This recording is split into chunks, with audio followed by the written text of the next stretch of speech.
Bonjour à tous.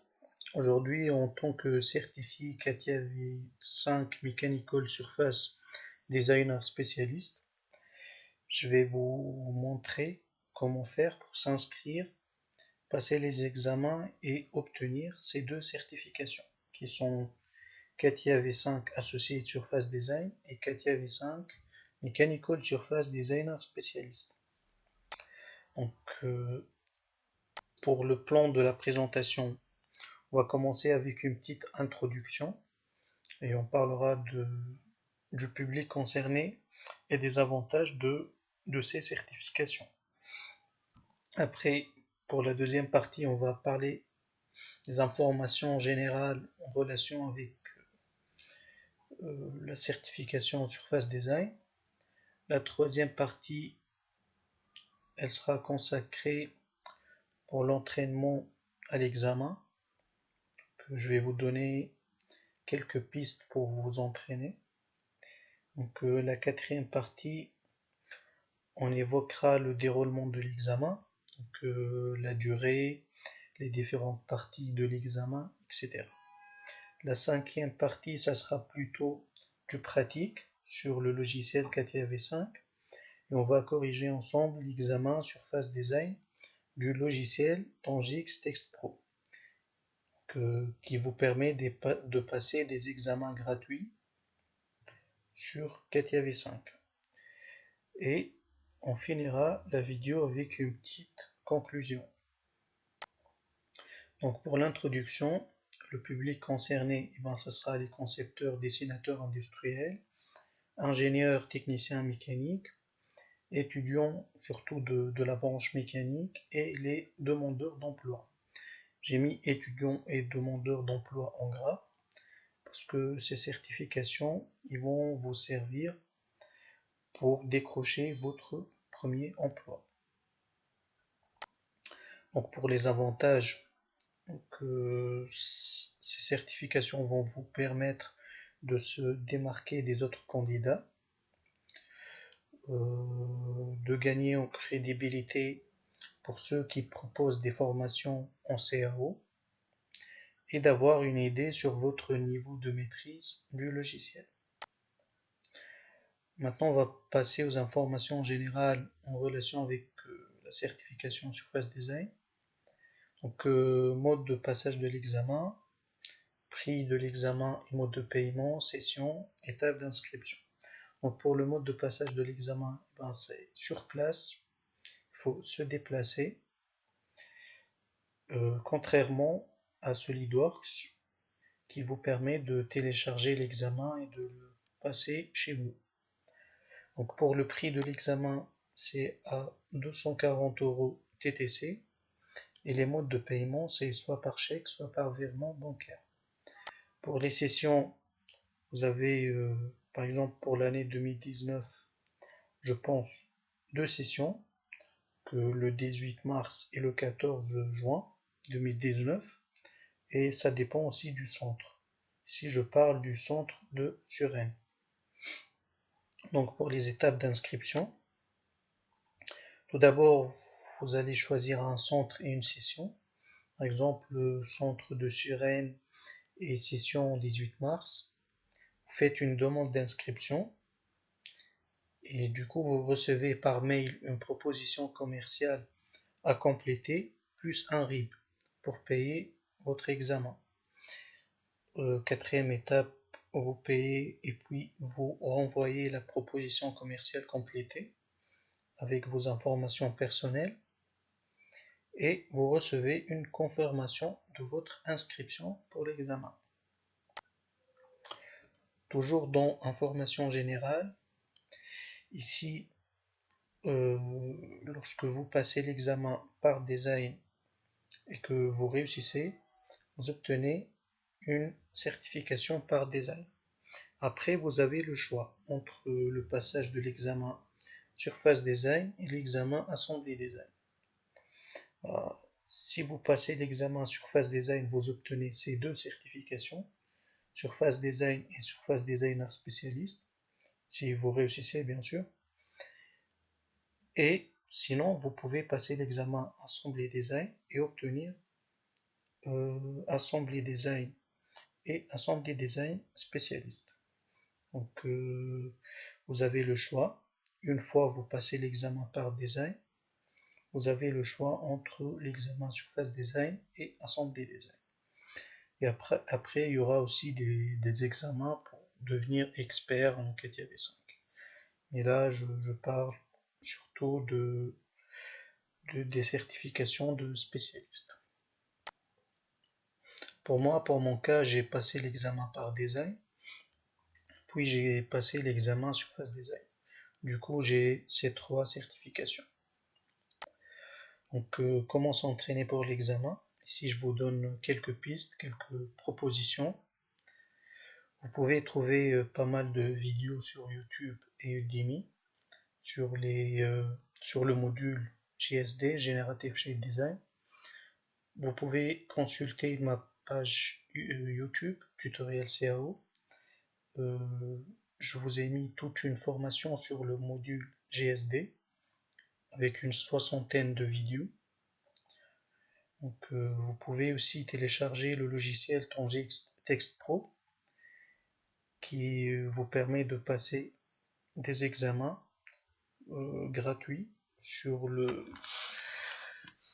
en Surface Design ou bien en Part Design. Et après aussi, j'ai trouvé un document très intéressant de Avenir Conseil qui propose des exercices en surface IC. Moi personnellement, ça m'a beaucoup servi pour s'entraîner à l'examen de Surface Design. Je vous mettrai le lien en description, comme ça vous pouvez télécharger ce document et essayer de concevoir les différentes pièces.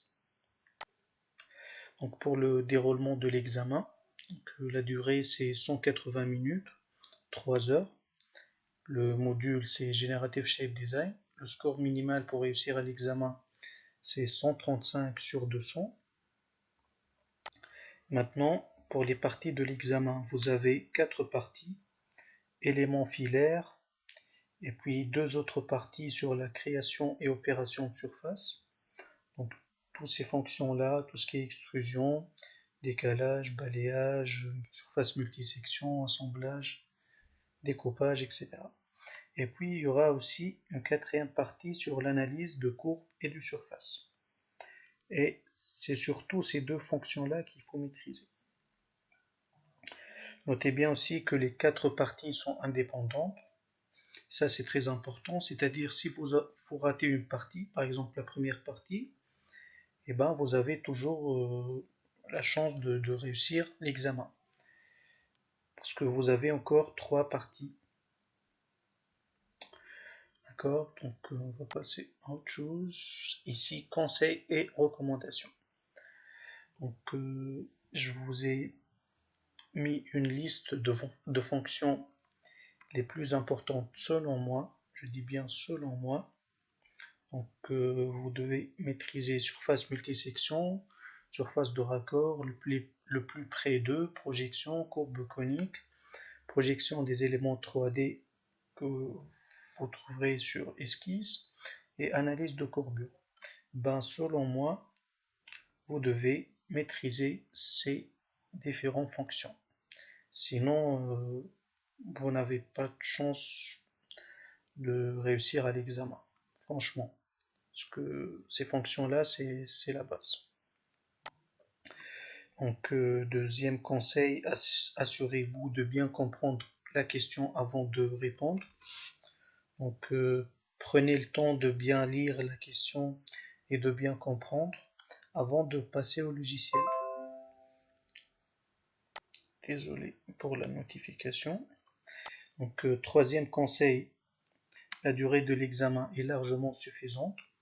Donc, concentrez-vous plutôt sur l'examen et ne stressez pas à cause du temps. Moi, personnellement, j'ai fini l'examen en 2 heures.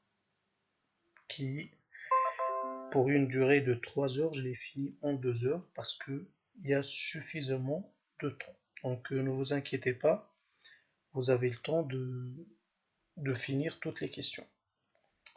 Désolé encore pour les notifications. Donc, quatrième conseil, avoir 4 parties indépendantes, c'est-à-dire ne buguez pas si vous avez raté une partie. Vous avez toujours donc, la chance de réussir.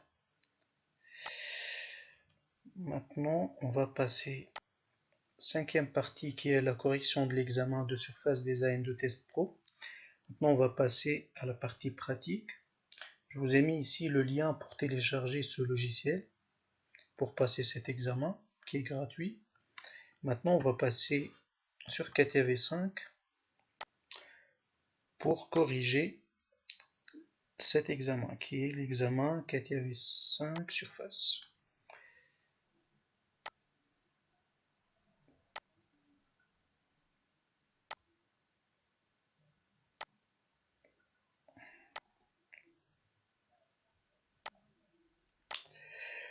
Ici, je vais mettre l'examen en français, démarrer l'examen.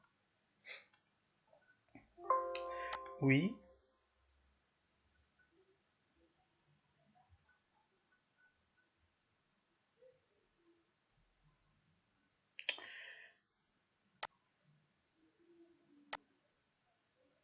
Démarrer l'examen.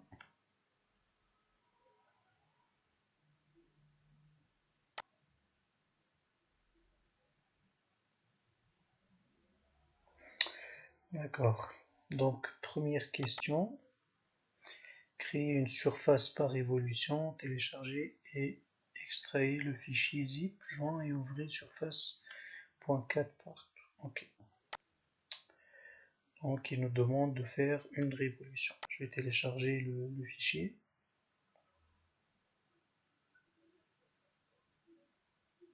Je vais mettre sur bureau. Oui. D'accord. Ouvrir le dossier.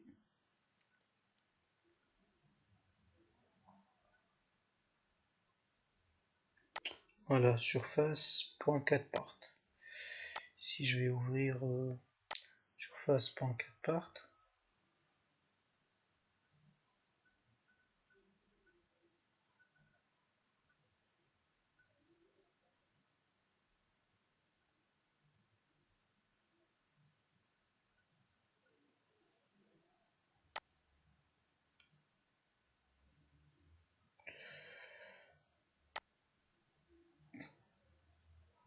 Bureau.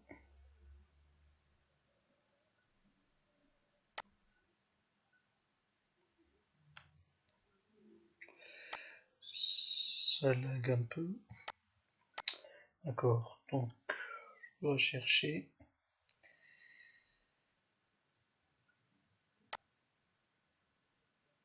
surface.4 part, c'est ça.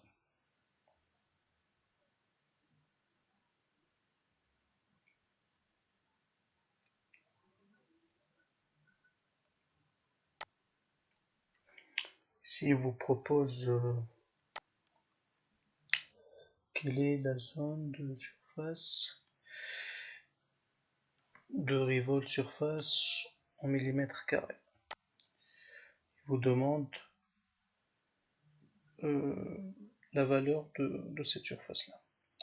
D'accord, on va revenir sur CATIA. Voilà. Donc on va créer une extrusion de ce profil.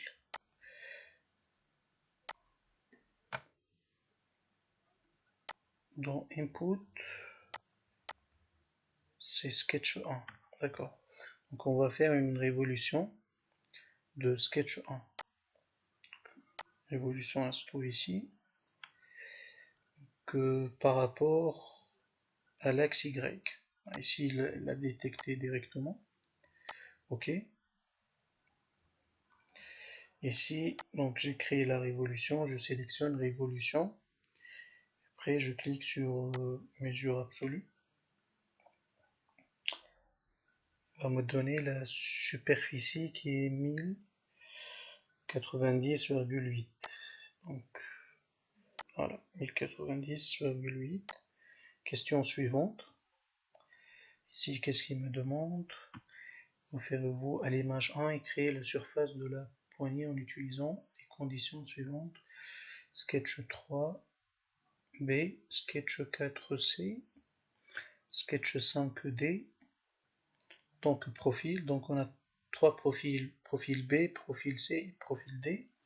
Puis utiliser point 3 qui est E, ce point-là, point 4F, ce point-là, point 5G comme point de fermeture, d'accord, très bien, et puis utiliser Sketch 2 qui est H ici, comme courbe guide, d'accord, donc on va utiliser ici la fonction surface multisection,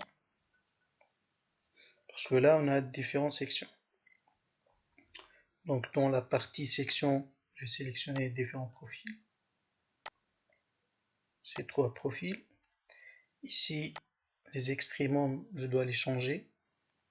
Donc les points de fermeture. Clic droit, éditer le point de profil. Je pense que c'est remplacer le point de fermeture. Ici, je vais sélectionner le nouveau point. Voilà. Que séparer ici. Que remplacer le point de fermeture. Sélectionner ce point-là.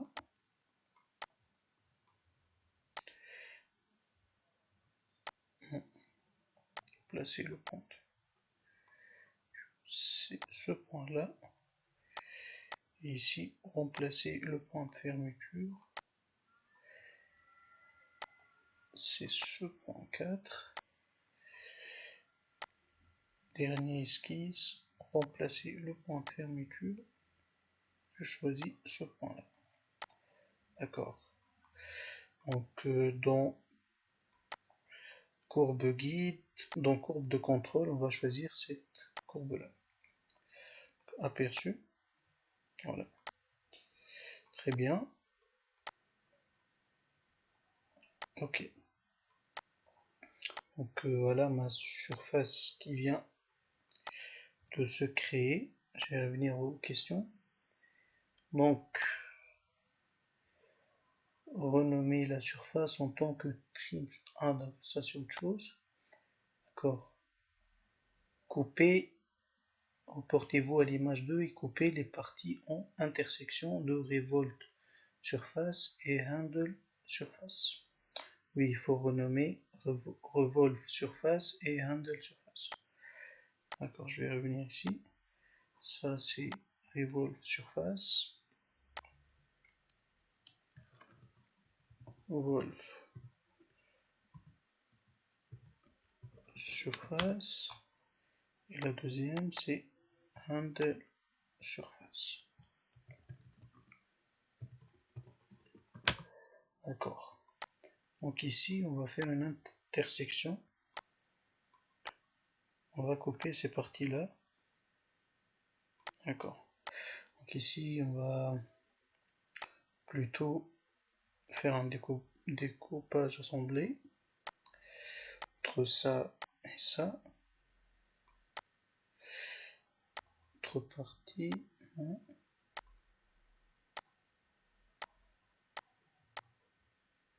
Perçu. Non. Je vais revenir. Je sélectionne les deux surfaces. Voilà. Ok. Voilà, je découpe et j'assemble à la fois. Donc, les deux surfaces. Avec la fonction découpage assemblé. Ok. Qu'est-ce qu'on va l'appeler cette nouvelle surface? En trim surface. Ok. Ici, on va l'appeler trim surface. Trim.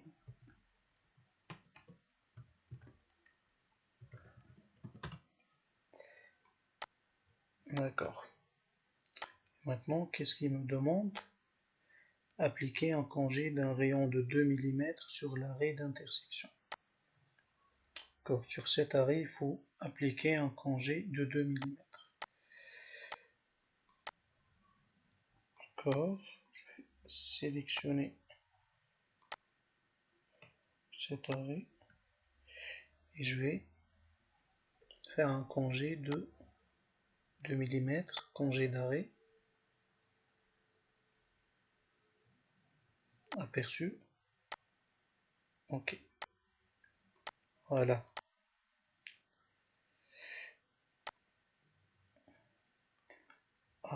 Trim surface, c'est après la création du rayon. Donc ici je vais renommer trim surface.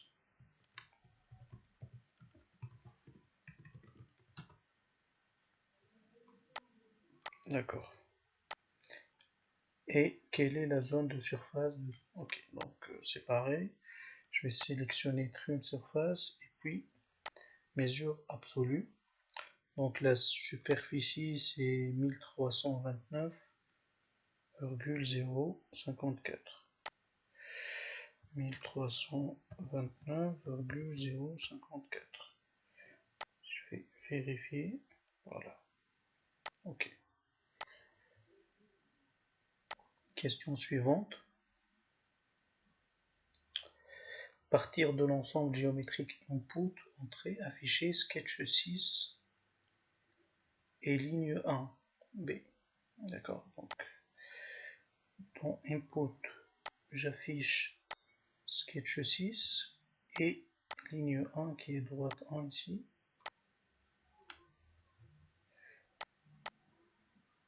Affiché. Voilà. Ça c'est bon. Que je vais effacer la mesure ici. Effacer. D'accord. Donc ici, référez-vous aux images et projetez Sketch 6 sur Trim Surface. Utilisez ligne 1 comme sens de projection. D'accord.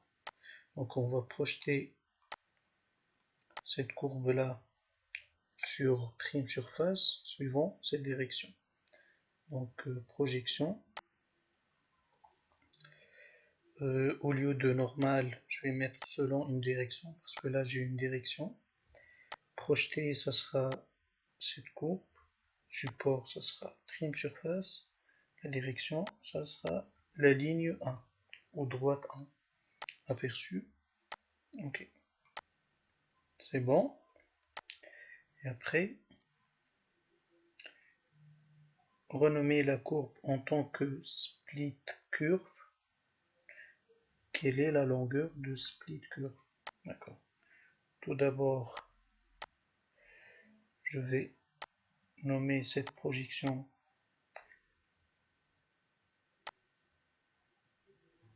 split curve. Voilà. Maintenant, je vais mesurer la longueur de cette courbe-là avec mesure absolue. C'est 7,846. 7,846. Question suivante. Reportez-vous à l'image et créez 10 instances équidistantes de split curve en utilisant ligne 1, B comme axe de référence.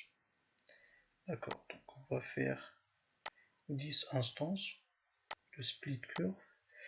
Ici, il me faut la fonction répétition circulaire. Je sélectionne split curve. Je mets couronne entière, 10 instances. Donc, élément de référence, ça sera mon trim surface. Aperçu, ok. Voilà. Donc, j'ai créé les 10 instances. Après, c'est quoi la question? Couper la surface en utilisant ces courbes. Renommer la surface en tant que split surface. D'accord. Donc ici, c'est coupe. Je sélectionne élément coupé, ça sera ma surface. Élément coupant sera la répétition circulaire et aussi la split curve. Aperçu. Ok. Voilà, j'ai coupé la surface. Donc j'ai ici découpe 1, il faut le renommer en split surface. Et ici split surface.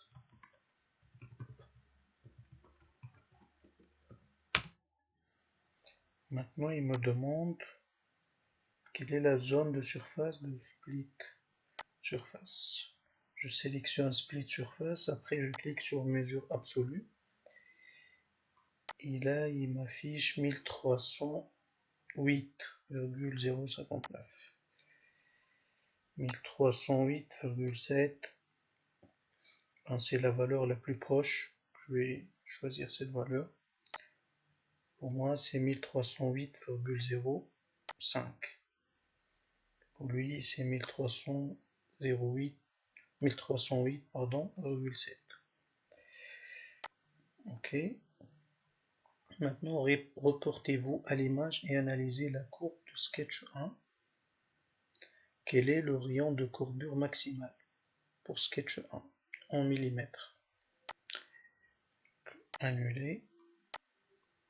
Il parle de sketch 1 qui est cette courbe. Donc pour calculer le rayon de courbure maximale, je vais aller dans intersection analyse de courbure.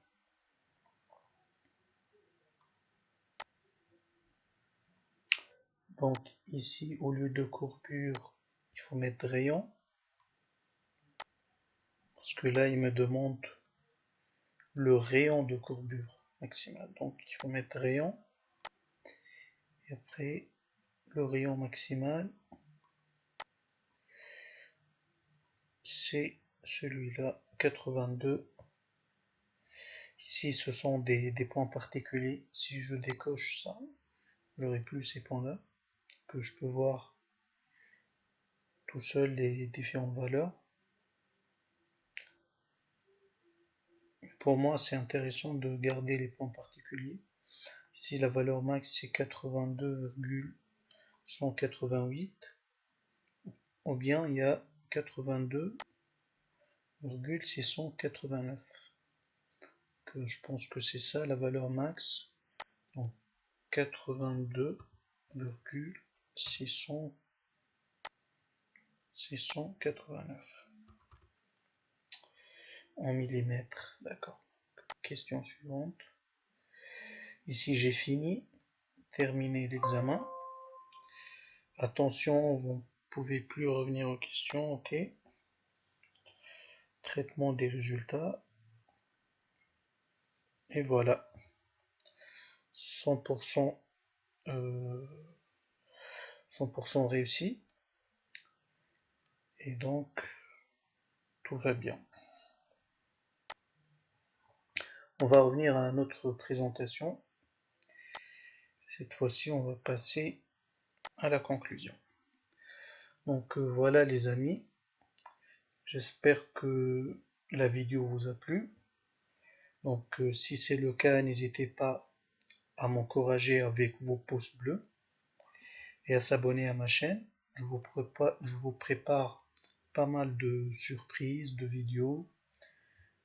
Donc si vous avez des questions, n'hésitez pas à les poser en commentaire, ou bien je vous mets aussi mon adresse mail tutoriel.cao@gmail.com